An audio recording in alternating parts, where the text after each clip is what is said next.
Welcome to our 5 on 5. Pleased to be joined tonight by Doug Stewart, the CEO of Mercy Flights. Doug, good to see you. How are you today? I'm doing great. So tell us a little bit about Mercy Flights and the background of the organization.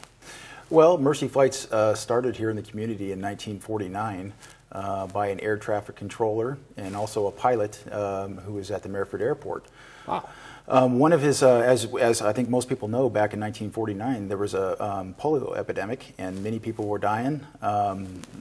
I-5 wasn't built at that time, and to drive up to Portland for definitive health care, it was about a 12-hour drive at that point. One of George Milligan's friends, and he's the gentleman I'm talking about, died. He was critically sick from polio and died. He couldn't survive that long trip. So Mr. Milligan decided that he needed to do something for the community. Mercy Flights became incorporated in 1949 and is the first civil air ambulance in the United States. Wow. And it became incorporated as a 501c3. And they raised money from school kids, from Boy Scouts, from the community to buy the first twin-engine Cessna and got the program going. It was all volunteer pilots that were part of the organization. They started a membership program for the community, and it has evolved since then to where it is today, which is really quite amazing. Mercy Flights currently today has 2 fixed-wing aircrafts, has a helicopter that they lease from, excuse me, from Timberland Helicopters down in Ashland. Okay. We have 20 ground ambulances.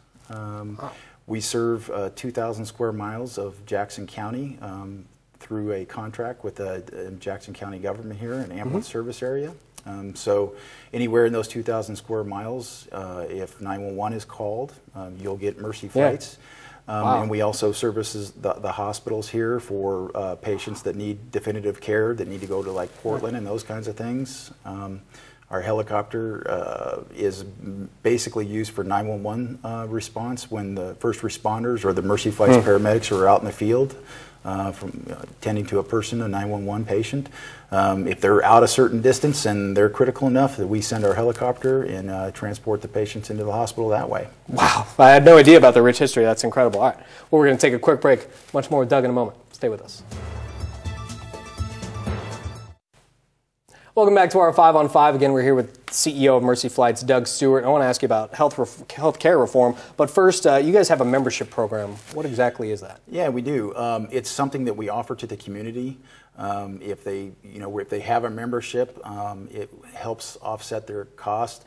I mean, usually people that have insurance, their insurances don't pay for the whole cost of the transport.